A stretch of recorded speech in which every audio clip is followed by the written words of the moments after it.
Good morning, Daryl here from American Steel Structures.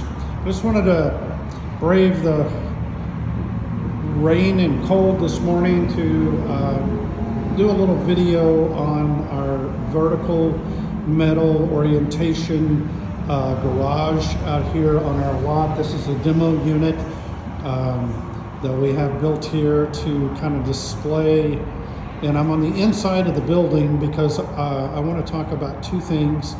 A lot of buildings in our industry are built with horizontal metal, and we've also recently had some questions about ventilation in the building. So the first thing is, if I were assuming that, if you'll see here, our legs going up on the sides are in 5-foot increments, and our sheet metal is made in 3-foot increments. So if I do a horizontal roof or a horizontal sides and ends, I can take sheet metal starting in that corner and I just lay it horizontally all the way down. This building is 25 feet long, so I would take a 25-foot piece of sheet metal, cut out for the door right there, of course, but the rest I'm just going to connect every 5 feet right to that frame system. But if I'm going vertical on the metal, I have to figure out how to accommodate 3-foot sheet metal. So the first thing I'm going to do is add this piece right here called a girt. So we're going to take more tubing and we're going to add that girt horizontally all the way around the building. And we're going to do it again up there at the top. Right there is an upper girt all the way around the building. And now when I put my sheet metal on vertically, I'm connecting it to the wall girt.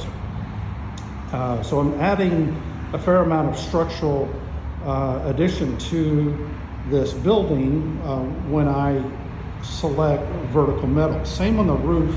I could put the sheet metal from that end truss to this one every 5 feet and just connect it down in vertical fashion. But if I want to do vertical, I have to first add these horizontal purlins, in this case called a hat channel. And I've added one there, 2 down the middle of the ridge, and 2 more over here. And then I can put the sheet metal going vertically, connecting to the hat channel, which is in turn connected to the frame. Now also, so anyway, it adds metal. It's a little more expensive, but it really adds, if you'll see in here, the structural integrity of the building. Second is ventilation. When we put vertical metal on in a vertical metal style here, you'll see there is light showing there. So that's where you're going to get some ventilation. And also on the ends, right there, ventilation, and right down here. Now, there's a ridge cap on the outside, and we're going to step outside now and look at the trim. So we do have areas for the air to escape, but it is trimmed on the outside. So you'll see that trim right there, that box trim. So it is open under there, so air can flow in and out. Also up under that ridge cap up there. Let's see if we can get a little better eye on that. If I come out here and look up underneath the ridge cap,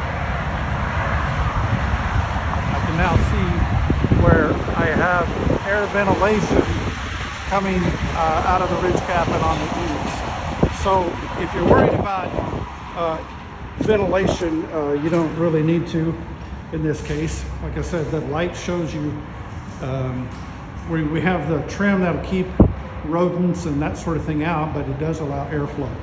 So that's 2 things today: vertical metal orientation with all the added structural girts and purlins, as well as ventilation. Hope that helps.